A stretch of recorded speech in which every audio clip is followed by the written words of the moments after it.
안녕하십니까. 2026년 1월 1일 목요일 새해 첫날입니다. 저는 제주포커스 진행을 맡은 김익태입니다.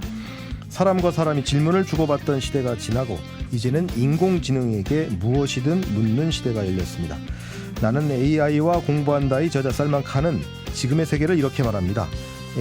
AI라는 거대한 파도를 피할 것인지 아니면 타고 나아갈 것인지 우리는 그 기로에 서 있다고 말이죠. AI는 이미 일터와 학교, 행정과 산업까지 우리 사회의 거의 모든 풍경을 빠른 속도로 바꾸고 있습니다. 그렇다면 이 변화의 한복판에서 제주 사회는 지금 어디쯤에 와 있을까요? AI를 미래 핵심 산업이라 말하면서도 정작 이를 이끌 인재와 교육, 산업의 토대를 충분히 준비했는지 묻지 않을 수 없습니다. 신년을 맞아 특집방송으로 제주대학교 인공지능학과 윤여찬 교수와 함께 AI 시대 제주의 현재를 진단해봅니다. 이 파도를 피할 것인지 아니면 제주의 방식으로 타고 나아갈 것인지 그 선택의 지점을 짚어보겠습니다. 어서 오십시오. 네, 안녕하세요. 반갑습니다. 시간 내주셔가지고. 아유, 아닙니다. 초대해 주셔서 감사합니다. 교수님께서 계신 소속된 게 제주대학교 인공지능학과인데 어떤 학과인지부터 좀 소개 좀 부탁드릴까요? 네, 제주대학교 인공지능학과는 22년도에 만들어졌고요. 네. 올해 처음으로 이제 졸업생을 배출하게 됩니다.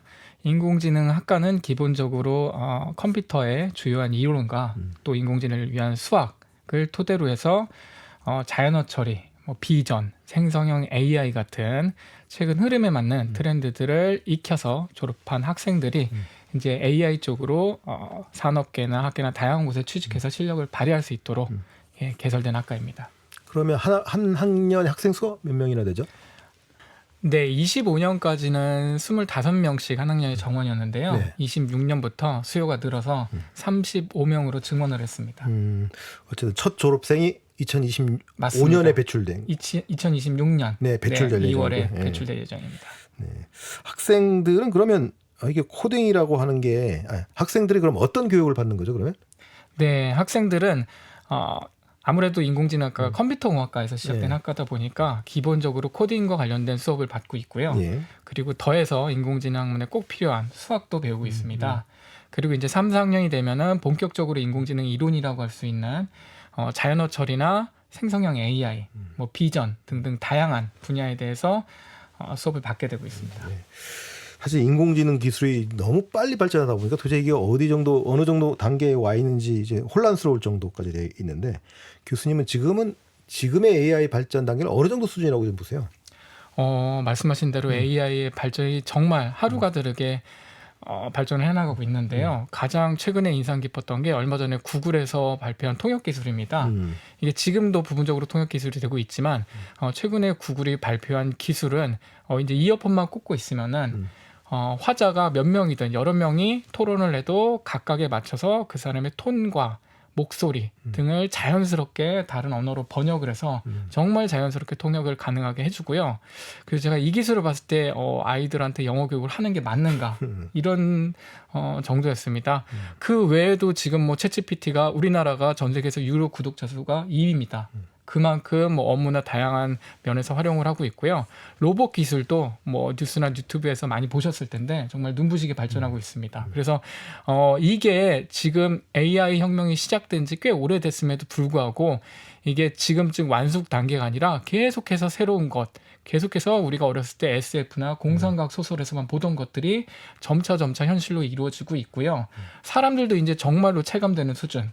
최근에 우리나라에서 또 화제가 됐던 게 FSD, 테슬라 FSD가 이제 한국에서 서비스를 시작하면서 사람들이 와, 이게 진짜 AI구나를 체감을 하지 않았습니까? 지금은 정말 혁명의 초입 단계, 그리고 앞으로 정말 눈부시게 발전할 단계, 저는 그렇게 보고 있습니다. 제가 1970년대 초등학교 시절을 지냈는데 그 당시 SF 만화의 가장 첫 장면 항상 서기 2001년 하면서 자동차가 막 날아다니고 맞습니다. 로봇가 막 다니고 이런 했는데 정작 2001년이 됐더니 그런 게 없더라고요. 그래서 이게 미래가 안 오나 싶었는데 그 미래가 사실 지금 시작되고 있다. 맞습니다. 이렇게 봐도 되겠습니다. 그럼 오늘 본격적인 얘기를 시작해보죠. 결국 우리가 제주의 AI 수준이 지금 어느 정도이냐를 우리 따져보려고 온 건데 교수님은 지금 제주의 위치로 좀 어디쯤에 있다고 보세요? 다른 지자체와 비교했을 때. 네, 제주도 열심히 AI를 발전시키고 수용하는 분위기를 만들기 위해서 노력을 하고 있습니다. 다만 제주도가 다른 지자체나 뭐 시도에 비해서 우위를 가지고 있다고 보기는 안타깝게도 어려운 상황이고요. AI 붐이 이번 정부 들어서 특히나 많이 주목을 받고 관심을 받고 있죠. 네. 근데 사실 제주도가 그 이전부터 선도적으로 뭔가 AI를 해왔다라고 말하기는 솔직히 어려운 수준이고요. 앞으로 해 나갈 일이 많은 상황이라고 보고 있습니다.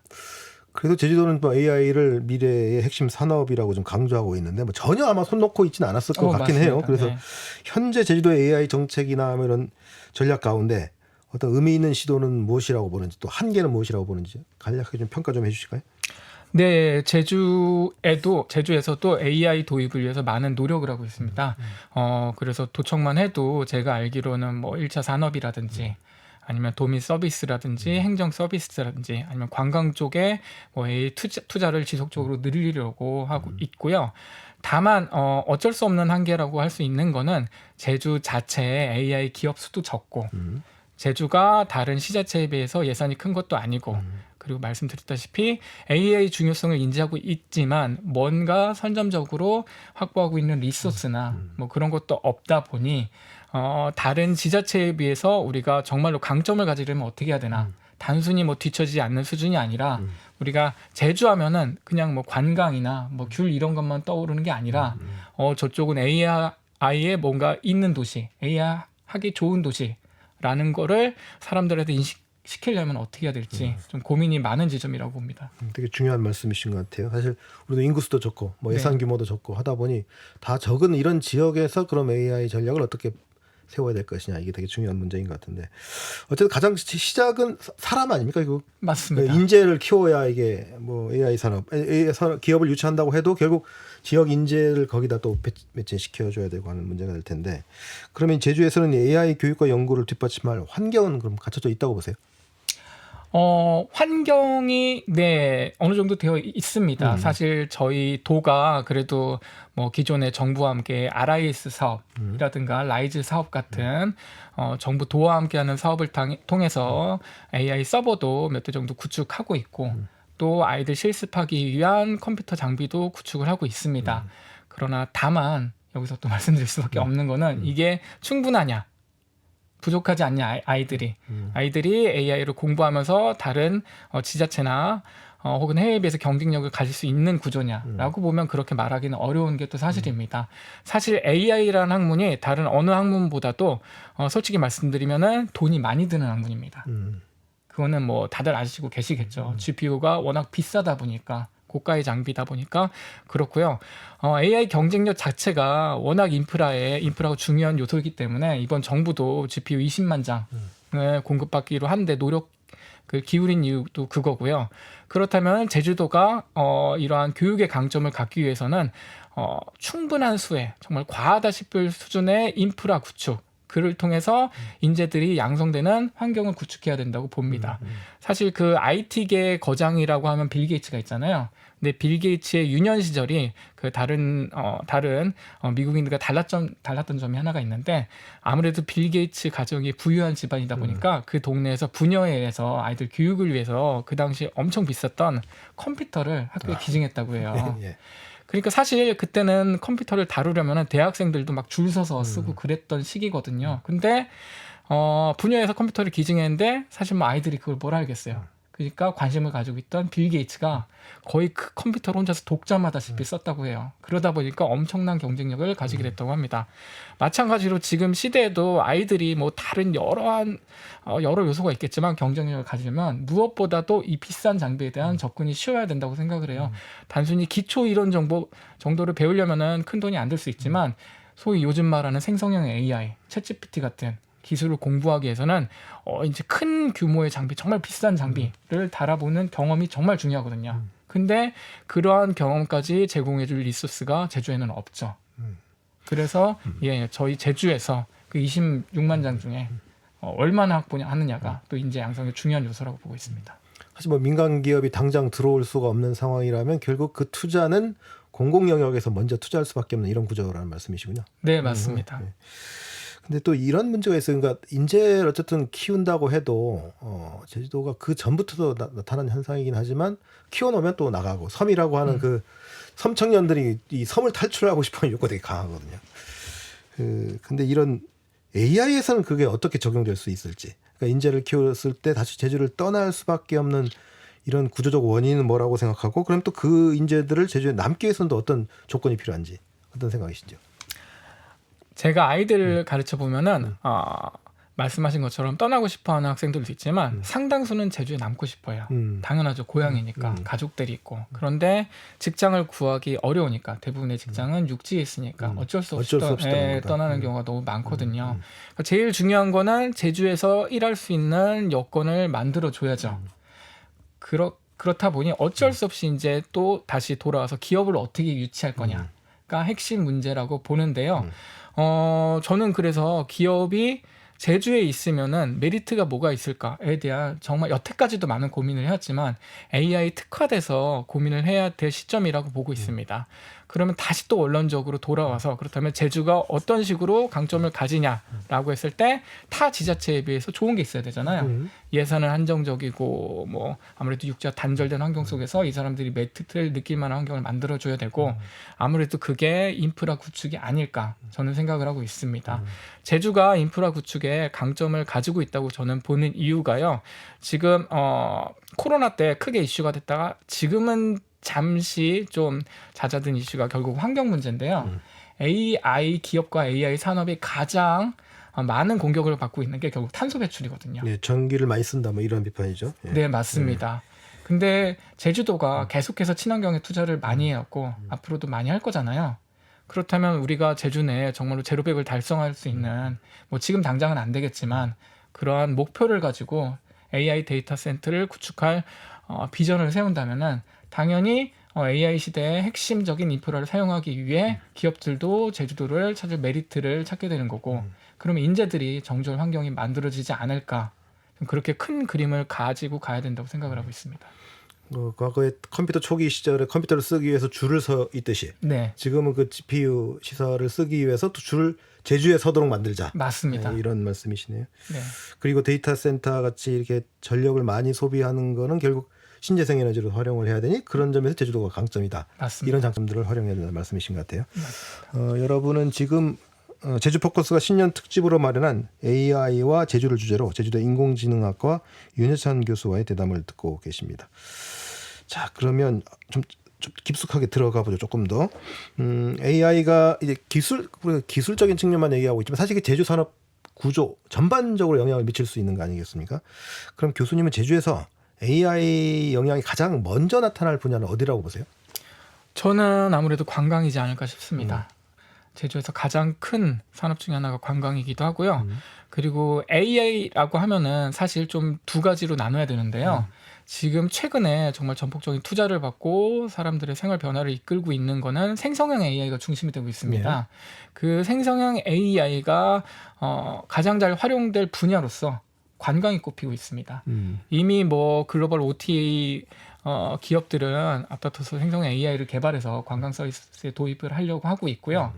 관광 자체가 아무래도 이제 어쨌든 외부인을 끌어들이는 거잖아요. 그렇다면은 생소한 면, 특히 뭐 언어적인 면이나 아니면 뭐 내부적인 뭐 교통 서비스나 뭐 날씨나 이런 정보를 수집하는 단계가 반드시 필요한데 결국 지금도 사실 여행 갈 때 챗GPT 쓰거든요.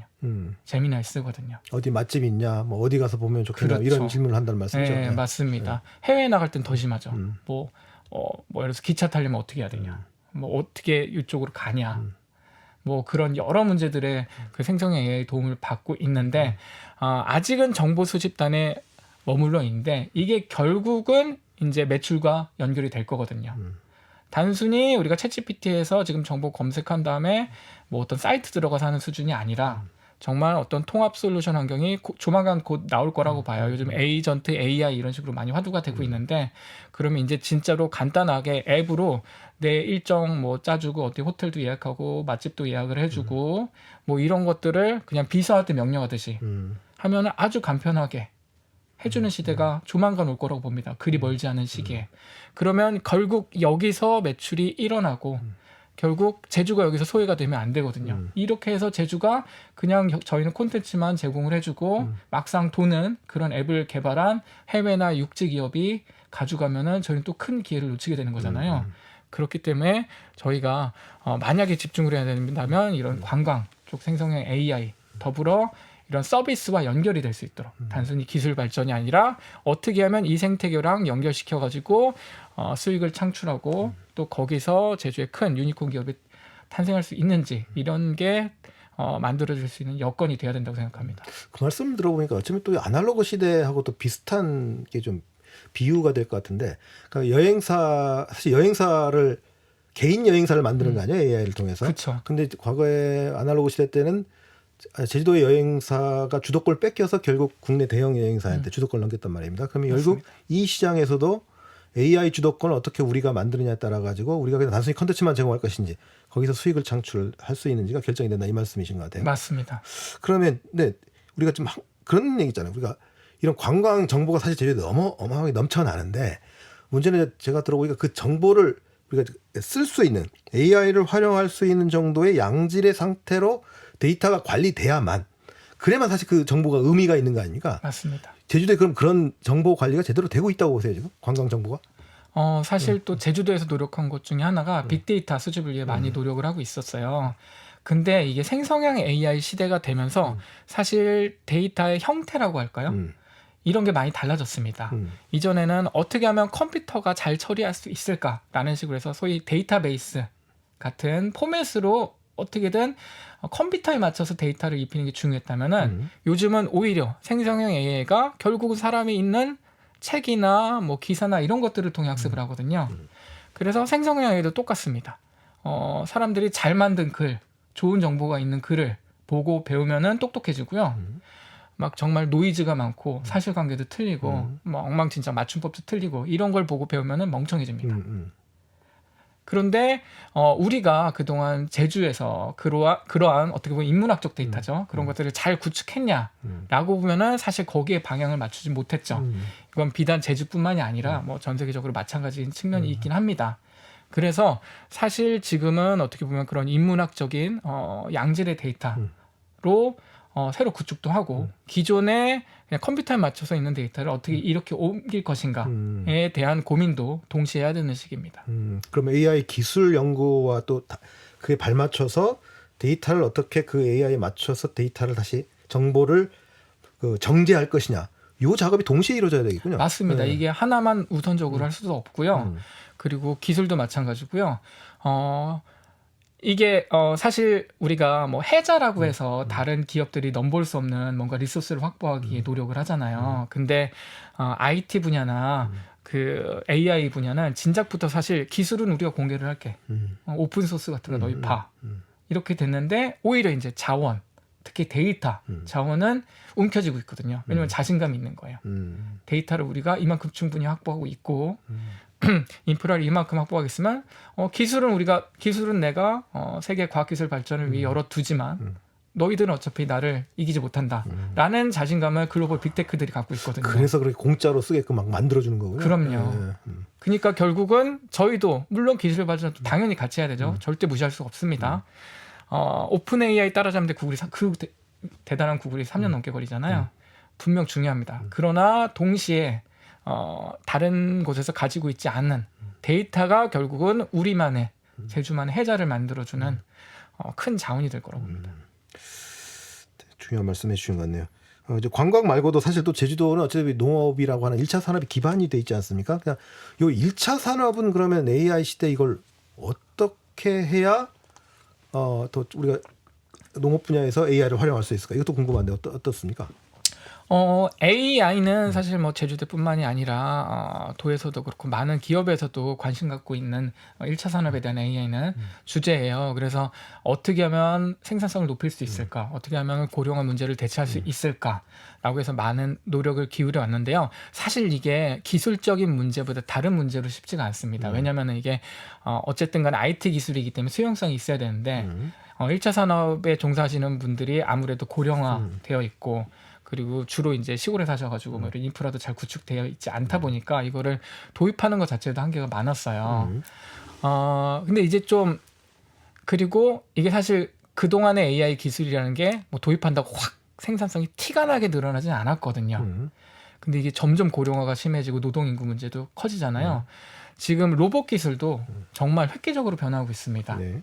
결국에는 5년이 걸릴지 10년이 걸릴지 모르겠지만 이런 고령화 문제를 로봇 기술로 대체할 거라고 보고요. 뭐 누군가는 로봇이 얼마나 비싼데 그걸 어떻게 하냐 이렇게 말씀하시는 분들도 있겠지만 농가에서 로봇 사지 않을 거예요. 분명히 대할 거예요. 그거를 구축하고 있는 회사들이 인력 회사에서 인력 수급하는 것처럼 로봇 인력 보유하는 회사들이 로봇 인력 그 공급하면 그 로봇이 귤도 따고 양배추도 캐고 당근도 캐고 이런 말 그대로 강인공지능 사람처럼 어떤 것도 할 수 있는 로봇들이 공급이 돼서 그런 문제를 해결할 거라고 저는 보고 있습니다. 그 분야가 이제 피지컬 맞습니다. AI라고 하는 그런 분야군요. 그 우리가 일당 주듯이 로봇을 그쵸. 사다가 쓰는 방식이 될 거다. 네, 그렇죠. 그렇게 되면 걱정이 드는 게 이게 이런 분야가 확산되다 보면 우리 아까 일자리를 만들어야 된다고 생각하는데 일자리 오히려 더 줄어드는 거 아니야? 그리고 사회적 격차는 결국 그들은 더 많이 부자가 되고 가난한 사람 더 가난해지는 거 아니야? 이런 사회적 문제가 발생할 수 있단 말입니다. 이 문제 또 어떻게 해결해야 할까요? 그 문제는 진짜 많은 분들이 고민하고 있는 문제죠. 네. 사실 뭐 제가 어떻게 미래를 예측할 능력이 안 됐지만 처음에는 그런 걱정이 대다수였다면은 요즘에는 오히려 지금 상황만 봤을 때는 이건 일자리 감소의 측면도 분명 있긴 하지만 기존의 경쟁력을 잃어가고 있던 시간이 지나면서 어쩔 수 없이 뭐 기술적인 측면에서나 아니면은 뭐 체력적인 측면에서나 이런 부분들을 충분히 보완해 줄 수 있는 요소로 AI가 작용을 하고 있다라는 측면도 분명히 보고가 되고 있어요. 예를 들면은 뭐 신기술 같은 거 내가 알지 못하는 분야는 저는 전혀 작업을 못했는데 이제는 챗GPT 도움받으면 충분히 할 수가 있거든요. 그러면 거기에서 어느 정도 내가 식견만 보유하고 있다. 그러면 생산성을 높일 수 있는 요소가 있고요. 또 이제 피지컬 AI 같은 게 본격적으로 도입되면 분명히 이제 피지컬 AI 관련돼서는 관련 인력의 문제가 발생을 하겠죠. 근데 아시다시피 우리 사회만 놓고 보면 지금 노동력 감소를 걱정하라고 있지. 예, 그 노동력이 뭐 그런 피지컬적인 측면, 실질적인 노동 측면에서 뭔가 일자리가 없다고 걱정하지는 않잖아요. 그렇기 때문에 오히려 우리나라처럼 인구도 줄고 이런 노동 실제 노동적인 측면에서도 걱정이 많은 사회에서는 오히려 좋은 게 아닌가 이렇게 보고 있습니다. 뭐 인력 문제는 그렇다 치고도 이 부의 편중 문제, 네. 이건 사실 우리 공학도한테 이런 질문들은 좀 그렇긴 합니다. 이 부의 편중 문제 사실 심각한 사회 문제가 될 가능성이 있지 않겠습니까? 이게 제주 사회가 좀 이런 부분에서 고민해야 될 지점이 있을까요? 네, 저한테는 정말 어려운 질문이 맞습니다. 결국은 부의 편중이 어디서 오냐라고 볼 때 저는 가장 중요한 요소 중에 하나가 정보가 균등하게 퍼지지 못하고 또 이제 부자가 아닌 소위 말해서 일반 시민들의 측면에서 정보를 얻을 수 있는 방법도 모르고 접근도 제한된 면이 어느 정도 있지 않을까 싶어요. 네. 결국은 돈을 번다는 게 정보를 많이 가지고 있다는 뜻이잖아요. 그렇죠. 네. 그런 면에서 AI가 분명히 이 부분을 해소해 줄 요소가 많기 때문에 오히려 우리가 AI를 잘만 활용하고 AI를 이용하는 사고만 많이 함양이 된다면은 충분히 이 부분을 해소할 수 있지 않을까 생각을 합니다. 결국 그 부분 공공의 역할이 되게 중요한 영역인 것 같아요. 맞습니다. 이건 약간 좀 다른 질문이긴 한데 요새 제주도 대학교에서 이른바 우리나라의 명문 대학에서 AI를 활용해서 막 커닝 해가지고 지금 사회적 문제가 되지 않습니까? 이게 단순한 부정행위일까요? 아니면 교육이 변화를 쫓아가지 못하는 걸까요? 되게 고민이 많은 지점이라고 봅니다. 기본적으로 교수자들은 학생을 신뢰할 수밖에 없거든요. 그게 기본이 되는 거기 때문에 그러다 보니까 기술적 과도기에서 이런 현상이 나타나고 있는 것 같은데요. 근데 기자님도 아시겠지만 사실 이런 비슷한 일이 있었습니다. 15년 전쯤에 우리나라 2000년대 초반에 IT 막 들어올 때 그때도 제 기억에 똑같은 이슈가 있었습니다. 막 네이버 검색해서 막 숙제 제출한다, 뭐 리포트 같은 거 자기가 안 쓰고 그랬네요. 생각해보니까 표절한다. 분명히 그때도 많이 사회 문제가 됐었거든요. 결국 저희가 사회적으로 합의를 이뤄 나가고 그 학생들에 대한 윤리 교육도 시키고 또 이제 교육 시스템 상으로 그걸 걸러낼 수 있는 장치도 많이 마련해가면서 그걸 극복해 갔고요. 또 제가 정말 얼마 전에 인상 깊었던 게 저희 학교 국어과 교육과 교수님이 작문 과제를 내주시는데 아예 전제를 챗GPT를 이용해서 생성형 AI를 이용해서 너희들 써라. 그냥 단순히 앞으로 분명히 너희가 생성형 AI를 이용할 건데 왜 없다고 가정하고 쓰겠냐. 있다고 가정하고 써라. 그래서 그에 맞는 작문 과제를 내주셨어요. 그냥 단순히 하는 게 아니라 기본적으로 생성 AI가 만든 부분을 어떻게 수정했는지, 어떻게 활용했는지를 과제로 내주셨더라고요. 그러면 이제 사람의 기술이라는 결국 업그레이드 되는 거잖아요. 그래서 더 긍정적인 면을 가져오지 않을까 이렇게 전망하고 있습니다. 아예 답을 풀어 나가는 과정을 공개해라 이런 말이군요. 그렇죠. 네. 자, 한 1분 정도 남았네요. 마지막 질문이 될 것 같은데 그러면 우리가 AI 시대를 준비하면서 제주가 반드시 지켜야 될 가치 그리고 기술보다 앞서야 될 기준은 뭐라고 보십니까? 결국은 기자님께서 사회자님께서 저한테 주셨던 질문에 답이 있다고 보는데요. 우리가 생성형 AI든 일반 AI든 잘못 사용하면 분명히 독이 되거든요. 딥페이크 같은 게 그런 대표적인 사례죠. 우리가 제주 도민으로서 제주의 가치가 뭔지를 생각해 보면은 제주 도민이 육지에 비해서 분명히 달라요. 사람들도 친근하고 또 막 되게 급하고 그러지도 않고 그러한 가치들이 AI를 통해서 알겠습니다. 희석되지 않도록 네, 예, 오늘 그렇게 말씀 해야 될 것 같습니다. 여기까지 듣겠습니다. 고맙습니다. 네, 감사합니다. 지금까지 제주대학교 인공지능학과 윤여찬 교수였습니다. 내일 다시 인사드리겠습니다. 안녕히 계십시오.